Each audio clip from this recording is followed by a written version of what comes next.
Right, I'm Derrick Howarth, and in 1959 I joined Manchester Liners as a deck apprentice, and I served with them for 8 years on various ships through to second mate, and then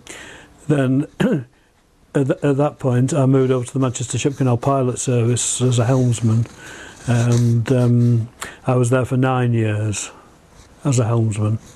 Normally it should have only been 4 before he became a pilot, but because of the fall off in trade, there were no promotions, etc., and after 9 years I then decided to leave and come ashore altogether. I was brought up by the canal. As a child I lived in Flixton, and from the youngest age I always wanted to drive ships on the canal.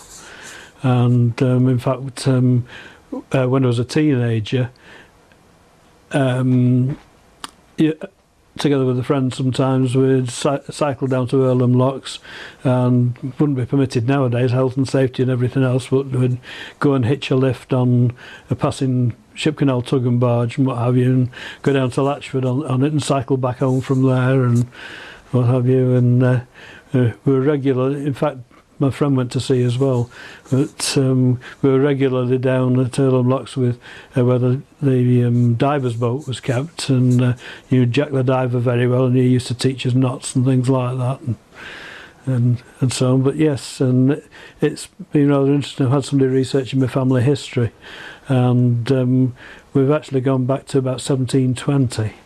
And with the exception of my mother, who was an only child and wanted to go in the Wrens and her father wouldn't let her, from right back to 1720, in every generation there's been somebody at sea.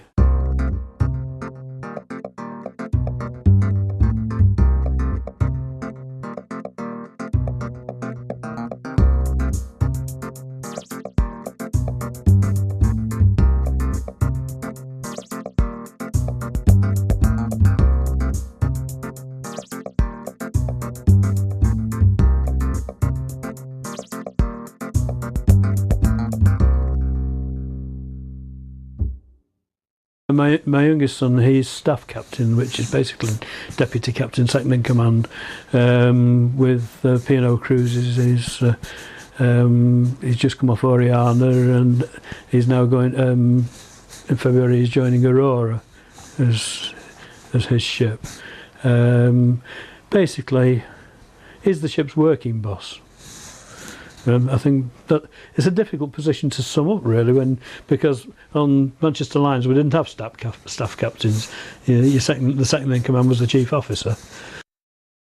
My parents used to live in the north of Scotland, and I got shanghaied and did 2 trips as mate of a trawler, which was very interesting. I took him along with me to try and discourage him, and he found the new meaning of the name B&B, which was bed and bucket.